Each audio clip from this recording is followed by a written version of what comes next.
this really happened. In the quiet English village of Capel in Surrey, an unbelievable moment unfolded, a moment where the unexpected heroes were not police officers, not trained adults, but children. That day, several families had gathered in a large open field. They were there for an Easter egg hunt, a simple holiday tradition, where children searched the grass for colorful, hidden eggs. Kids were running around laughing, parents were taking photos, and everyone was enjoying a peaceful afternoon. A normal, happy holiday, or so they thought. Up in the sky, something completely different was happening. A robbery had just occurred in a nearby building, and 2 suspects were on the run. A police helicopter was deployed, circling low and scanning the area from above. The pilot kept sweeping the ground, trying not to miss even the smallest movement. And naturally, the children noticed first. Why is the helicopter so low? Why is it circling over us? Kids are incredibly sharp. They sense when something isn't normal. Then they saw them. 2 men, clearly out of place,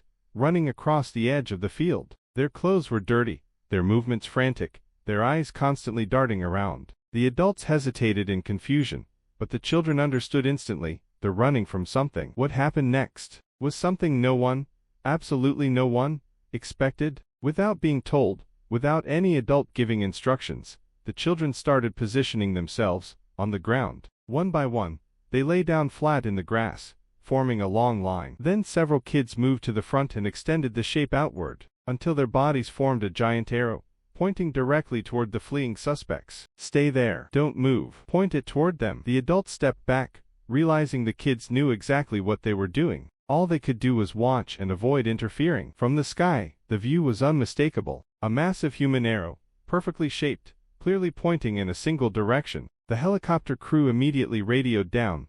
There's an arrow on the ground. They're showing us the suspect's direction. Officers on the ground responded at once, changing course and sprinting across the field. Meanwhile, the children stayed completely still, even though the grass poked their legs, even though the wind chilled them, even though they didn't know how long it would take. They held their formation because they wanted to help. Minutes later, police officers reached the far side of the field and spotted the 2 men trying to escape. With no hiding places left and nowhere to run, the suspects surrendered and were arrested. Police later released a statement. The children acted instantly, forming an arrow that guided the helicopter directly toward the suspects. Their quick thinking and cooperation were instrumental in the arrest. No one who left their home that day expected an Easter egg hunt to turn into a real-life crime operation, least of all the children who made the difference. And now, just one final reminder, this was a real event. Those kids were incredibly lucky, and this easily could have been dangerous. So remember, don't try this yourself, okay?